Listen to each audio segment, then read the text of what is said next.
E de volta no segundo bloco, agora com uma mulher incrível, uma pessoa muito querida em toda Bragança, em toda a região.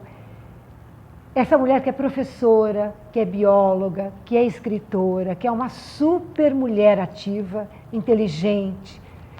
Ela, que é a minha amiga, Maria Cristina Munhoz Franco. Que prazer tê-la aqui, Maria Cristina. Grata pelo convite, né? Com muito prazer participando aqui desse bate-papo muito agradável com você.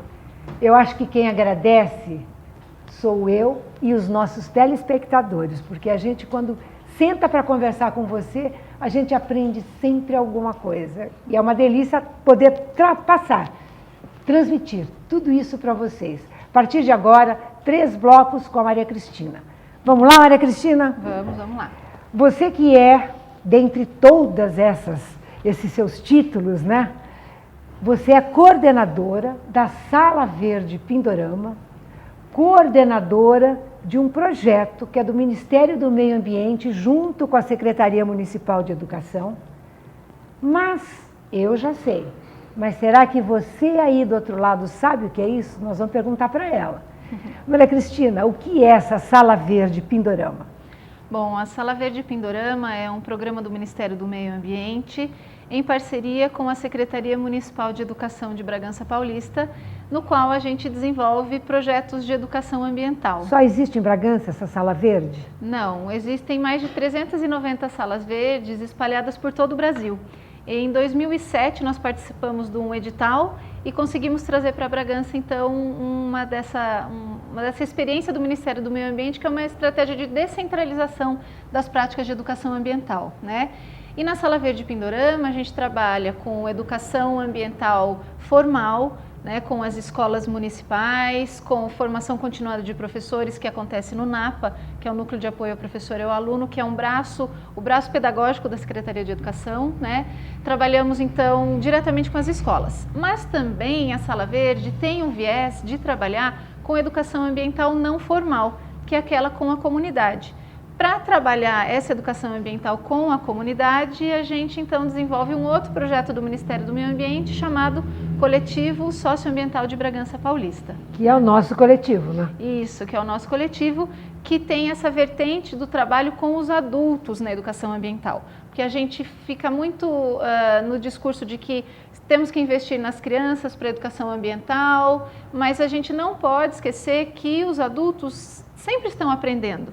E nós temos que ser o exemplo para as crianças. É né? lógico, é lógico. Então, a nossa vertente é sempre articular algumas propostas de ação e de educação para a comunidade. Agora eu gostaria que você falasse sobre o carro-chefe.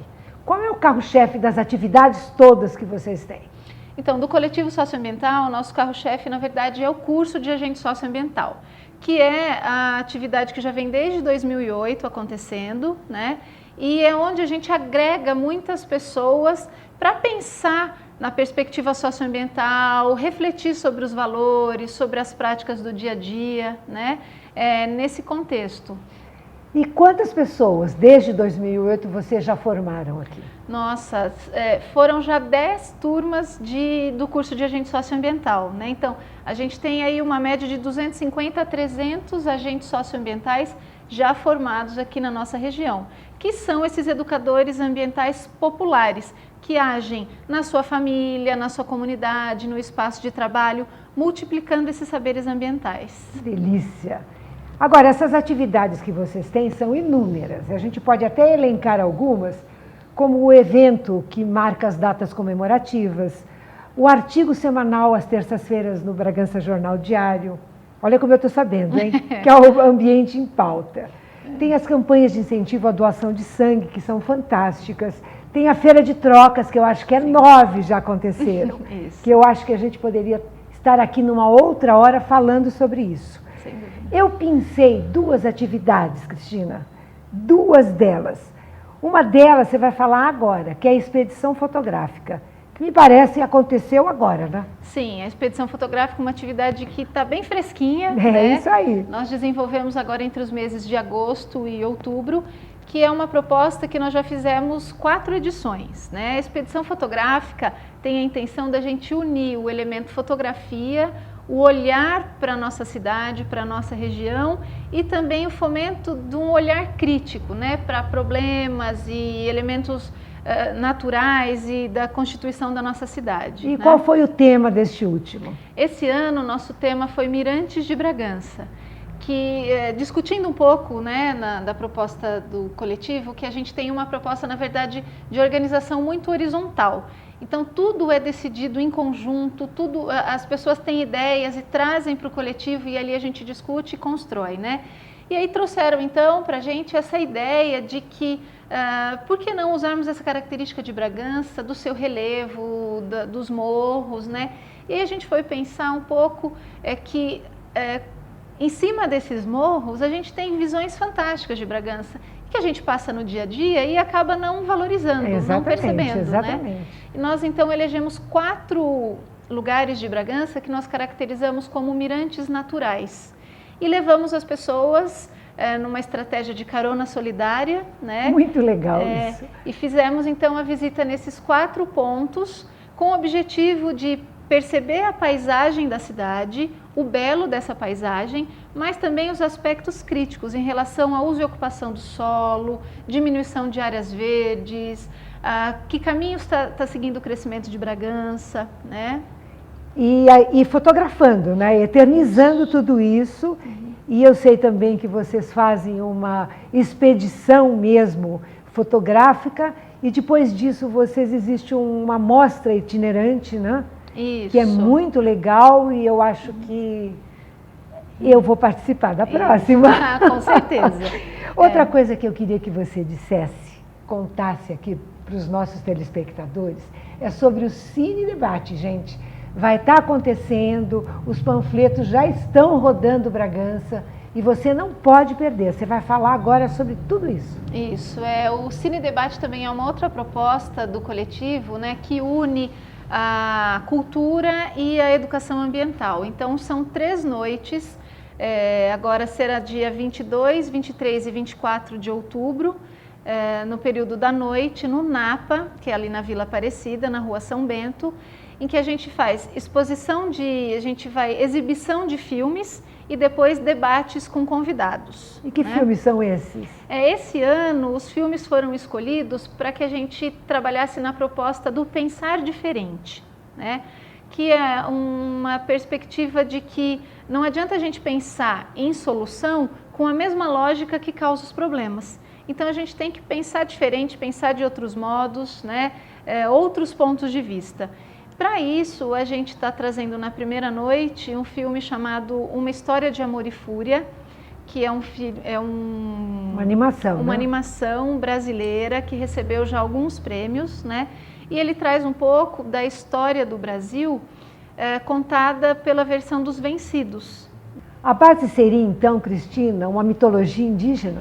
Isso, é uma animação com as vozes do Celton Mello, da Camila Pitanga e também com a participação do Rodrigo Santoro, né? Ele traz, então, uma versão que valoriza a história indígena e valoriza partes da história do Brasil. Vai ser uma aula de história, na verdade, né? Vamos deixar para eles assistirem, né? Com Convidando certeza. Vocês, hein, gente? Agora, dia 22, está aí pertinho, lá no Napa, não percam. Uma História de Amor e Fúria. Mas no dia 23 tem outro, qual é? Sim, no dia 23 nós temos serão vários curta-metragens no dia 23, na verdade, mas o âncora é um documentário chamado Lutas.doc, Guerra Sem Fim, no qual a gente vai propor uma discussão se na primeira noite a gente viu um pouco da história do Brasil e como que a gente se constitui como brasileiro a partir dessas histórias, agora a gente vai pensar quais os acontecimentos históricos da atualidade e como é que isso vem sendo construído, as narrativas sobre isso, né, e as práticas de pensar diferente do que a sociedade às vezes já vem se desenvolvendo com o passar da história. E né? o que Mídia Ninja tem a ver com isso? A gente convidou o pessoal do Mídia Ninja, né, que Ninja é a sigla de Narrativas Independentes, Jornalismo e Ação. Porque eles têm um pensar diferente de como fazer o jornalismo. Então, são pessoas que já estão colocando em prática a questão do pensar diferente, né? É um exemplo concreto aqui. E nessa noite a gente também tem o filósofo André La Sálvia compondo mesa com o pessoal do Mídia Ninja no debate. Gente, esse aí é então o dia 23. Não pode perder nem o 22, nem o 23 e agora ainda tem o 24. O que será que vem por aí? E aí, Cristina? As 2 primeiras noites a gente problematiza um pouco mais e a última noite a gente traz um foco de otimismo, né? E para essa última noite nós temos o filme chamado O Homem que Plantava Árvores e também o outro curta-metragem que é a História das Soluções. Também vamos mostrar num pupurri de imagens pessoas de Bragança que já pensam diferente e vêm colocando em prática ações diferentes, né? Porque é muito difícil o pensar diferente. Não, exemplifica um pouquinho isso, para o telespectador entender. Tá, um dos exemplos, por exemplo, é o Espaço Maitá que nós temos aqui em Bragança, que é totalmente construído a partir de bioconstrução. Que eu vou trazer a Vânia, aliás, hein? Isso. Então, é uma forma de pensar arquitetura diferente, né? Então, são essas questões que hoje as problemáticas socioambientais exigem que a gente pense uma lógica diferente, as alternativas diferentes, né? Nessa perspectiva que o Cine Debate vem propor essa discussão aqui em Bragança Paulista. Cristina, eu gostaria de estar voltando um pouquinho, deixando o Cine Debate de lado, porque outros problemas que a gente deixou passar, eu gostaria que você estivesse respondendo. Por exemplo, existem dificuldades que o coletivo enfrenta? Que dificuldades seriam essas? O trabalho na perspectiva do coletivo socioambiental é um trabalho difícil. Ele, na sua essência, é um pensar diferente, né? Porque a gente tem uma organização bem horizontal, participativa. Às vezes as pessoas também se adaptarem a isso, a trazer uma ideia e às vezes a sua ideia não é acolhida, é discutido, é uma proposta nova, é um jeito diferente de fazer, né? A gente nos caracteriza como uma ONG, é um grupo voluntário. Nós temos muitas alegrias no desenvolvimento das ações do coletivo, né? Mas uma dificuldade que a gente tem é que, como a gente trabalha na perspectiva do voluntariado, é difícil a gente sempre ter pessoas para colocar a mão na massa com a gente. Nós temos um núcleo de pessoas que a gente sabe que a gente pode contar, são agentes socioambientais, né? Já que passaram pelos cursos, mas o que acontece a gente sempre precisa de mais gente para poder fazer mais coisa. Né? Então, uma dificuldade que a gente tem é essa, mas essa não é uma dificuldade só do coletivo, Sônia. Eu participo de vários conselhos e eu percebo a dificuldade que a gente tem da participação das pessoas em grupos sociais que discutem o espaço que você vive, que discutem sobre a sua cidade, né? Então, essa é a dificuldade que o coletivo tem, de participação social de mais pessoas. Eu acho que a gente tem que estar prestando atenção e realmente estar acordando, né? Vamos ser diferentes, porque, Cristina, o meu programa, eu disse desde o primeiro, eu quero que esse programa seja transformador de mentalidades e de atitudes. Então é por isso que eu trago essa gente maravilhosa. Sinto muito, mas eu acho que esses meus convidados são fora de série. Vou fazer mais uma perguntinha para encerrar esse bloco. Eu queria saber que questões, Cristina, globais, se refletem diretamente em Bragança e na nossa região. Algumas questões, algumas problemáticas ambientais globais a gente pode perceber bastante pontuais aqui na nossa cidade e coisas que às vezes passa desapercebido.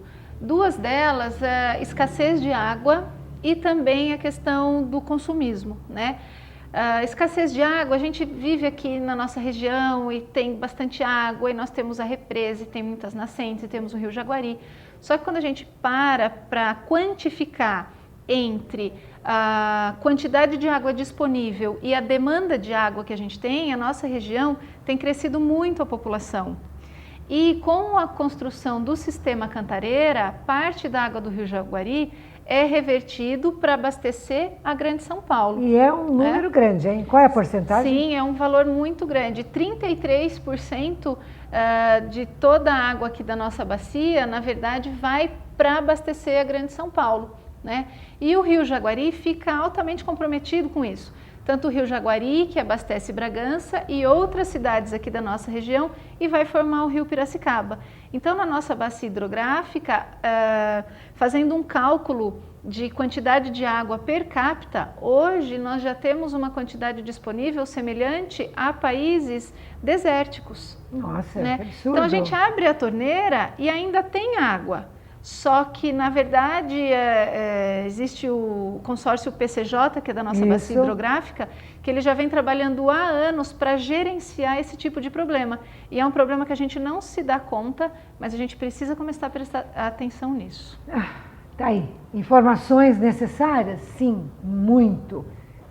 Fecha a torneira um pouquinho mais e a gente vai prestar mais atenção nessas pequenas questões que a gente acha que são pequenas, mas são imensas. A gente vai dar uma paradinha, mas no outro bloco, no terceiro bloco, a gente vai conversar com a Cristina sobre o Rio Mais 20 e sobre uma escritora mulher fantástica. Não saiam daí. A gente volta já já.